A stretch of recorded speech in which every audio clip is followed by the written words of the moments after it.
अस्सलाम वालेकुम वरहमतुल्लाहि वबरकातुहू। आज मैं आपसे तफसीलन बातचीत करने की कोशिश करूंगा, कुछ पंचायत की इंफॉर्मेशन आप तक पहुंचाने की कोशिश करूंगा। तो चलिए शुरू करते हैं। पहले मैं आपको अपर मजाड़ी की, उसके बाद पराट की और मुरी गुरसाई, गुरसाई टामी, फामड़ानाड, सर पंचायत, हरमुत्ता, कल्लर और जड़ावाली गली। तो उम्मीद रखता हूं कि वीडियो पूरी देखेंगे। तो चलिए शुरू करते हैं। अपर मजाड़ी की मैं जब बात करता हूं जाबा स्टेशन की, जाबा स्टेशन में एक वक्त हुआ करता था शफी जागल साहब, जो साबका सरपंच हैं वहां के। शफी जागल साहब एक वक्त हुआ करता था। नेशनल कॉन्फ्रेंस को 2002 का इलेक्शन भी याद करना चाहिए और बाकी भी याद करना चाहिए। शफी जागल साहब की कंट्रीब्यूशन भी हर लिहाज से याद करना चाहिए। शफी जागल साहब ने इस जमात के लिए कितना कंट्रीब्यूट किया है, हर हिसाब से मैं बोल रहा हूँ, हर लिहाज से। आज शफी जागल ने नेशनल कॉन्फ्रेंस को खैर बात किया कि इशफाक चौधरी को सपोर्ट एक्सटेंड किया, और वही उन्हीं के इलाके से एक और जो यूनिट है वहां पर उन्होंने भी, जिसमें आरिफ हैं और बाकी लोग भी हैं, जिन्होंने सपोर्ट एक्सटेंड किया इशफाक चौधरी को। एक वक्त हुआ करता था नेशनल कॉन्फ्रेंस का गढ़ माना जाता था, आज वहां से नेशनल कॉन्फ्रेंस का सफाया किया जा रहा है।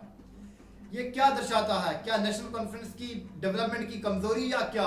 कमेंट सेक्शन में जरूर बताइएगा। आज सूरत हाल वहां के ऐसे बन चुके हैं, अगर वहां से 5 से वोट पोल होता है, नेशनल कॉन्फ्रेंस ज्यादा से ज्यादा कोशिश करेगी तो 50, 60, 70 या 80 तक वोट हासिल कर सकती है। क्योंकि एक बड़ा जो झटका मिला है शफी जागल की वजह से। शफी जागल के पास एक अच्छा खासा वोट है, एक अच्छी खासी बरादरी है। तो उसके बाद आरिफ साहब जो हैं उनके भी अच्छे खासे लोगों से तल्लुकात है, उनकी वजह से भी काफी वोट जो है इशफाक चौधरी की तरफ। और वहां पे एक और लॉबी है जो पीडीपी की तरफ भी है, वो छोटा सा वोट है जो पीडीपी को मिलेगा। इन शॉर्ट में बता दूं, ज्यादातर वहां पर इस टाइम जो डोमिनेट कर रहे हैं वो इशफाक चौधरी जाबा स्टेशन में डोमिनेट कर सकते हैं, और उसके बाद नेशनल कॉन्फ्रेंस और फिर पीडीपी। तो इन शॉर्ट आप समझ लीजिएगा नेशनल कॉन्फ्रेंस का वहां से सफाया लगभग हो चुका है। चलिए शुरू करते हैं पराट से।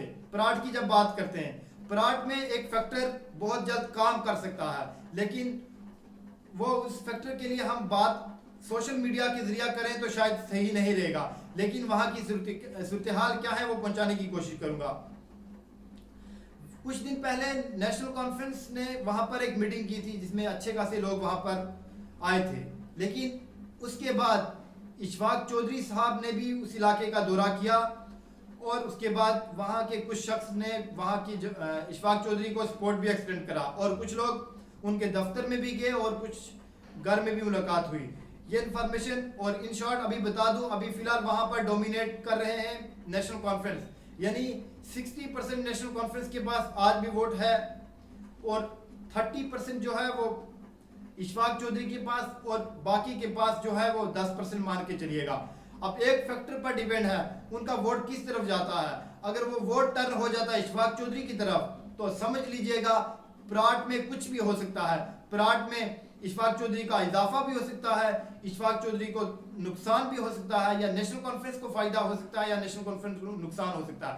इस चीज की अपडेट अभी तक हमारे तक नहीं आई, क्योंकि इस चीज को लेकर फाइनलाइज अभी उनकी तरफ से नहीं किया गया।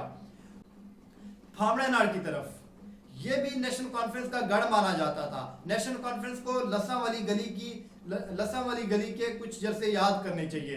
अभी फिलहाल के तौर पर मैं आपको बता दूं, 12 दिन पहले, लगभग 10 या 12 दिन के तकरीबन इतने ही दिन हुए होंगे, उससे पहले एक मीटिंग वहां पर बुलाई गई फामड़ानाड पंचायत में, जिस मीटिंग में ज्यादातर लोग दूसरी पंचायत के मौजूद थे।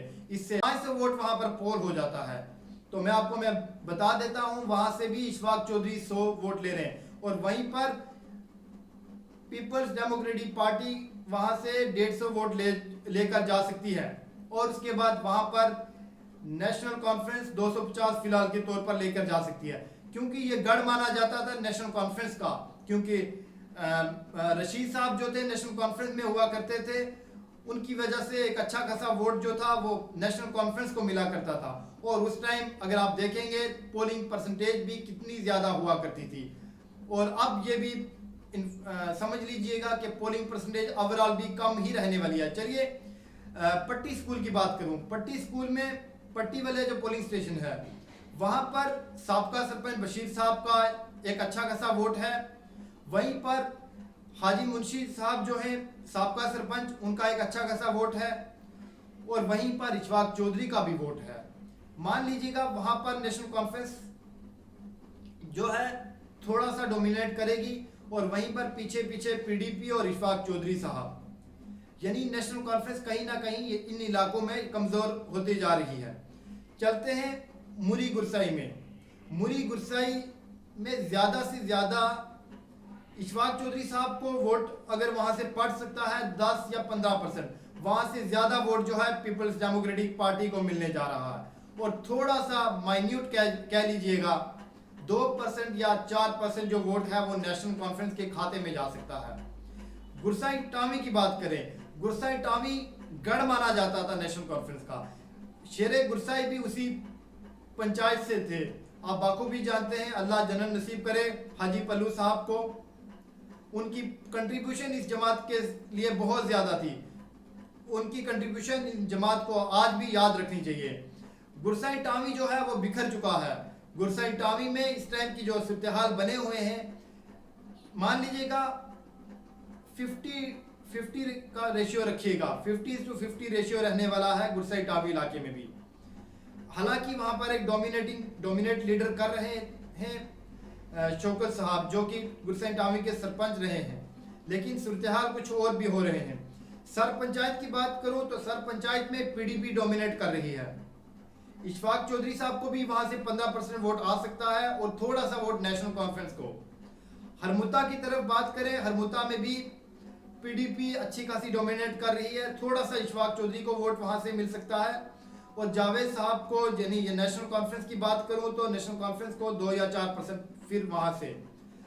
कलर की बात करते हैं, कलर में नेशनल कॉन्फ्रेंस को 50% दे दीजिएगा, 20% पीडीपी को दे दीजिएगा, इशफाक चौधरी को वहां से 30% के करीब दे दीजिएगा। जड़ावाली गली में हाजी नजीर साहब, ये एक पंचायत है जहां पर नेशनल कॉन्फ्रेंस अभी भी अच्छे खासी डोमिनेट कर रही है। यानी बाकी पंचायत में देखा जाए नेशनल कॉन्फ्रेंस इस पंचायत में, क्योंकि हाजी नजीर साहब हैं, हाजी नजीर साहब ने अच्छे काम किए हैं, शायद उस वजह से भी है, एक फैक्टर हो सकता है बताया जो जा रहा है। अभी 70 से 75% जो है नेशनल कॉन्फ्रेंस के हाथ में है, और 10% जो है वो पीडीपी, और फिर 15% मान लीजिएगा कि वहां से भी इशफाक चौधरी साहब ले सकते हैं। ये वहां की डेवलपमेंट फिलहाल के तौर पर जो इन्फॉर्मेशन हमारे तक आई है। उम्मीद रखता हूं आपको वीडियो पसंद आई होगी। अगर कोई नाराज हो जाता है तो मैं कुछ कर नहीं सकता, क्योंकि ये वहां की एग्जैक्ट इन्फॉर्मेशन मेरे तक पहुंची है। अगर कोई नाराज हो रहा है तो माजरत भी चाहूंगा, क्योंकि मेरे तक जो इन्फॉर्मेशन आ रही है वो बहुत एग्जैक्ट आ रही है। इसलिए उम्मीद रखिएगा कि ऐसे ही आंकड़े होने वाले हैं, क्योंकि ये मेरी पंचायत के एडजॉइनिंग पंचायत से, तो इसलिए मुझे ज़्यादा इन्फॉर्मेशन पंचायत की रहती है। कोशिश करूंगा बाकी पंचायत की बताने की कोशिश भी करूंगा। उम्मीद रखता हूं वीडियो अच्छी लगी होगी तो शेयर करिएगा, अगर नहीं अच्छी लगे आपकी मर्जी तो शुक्रिया।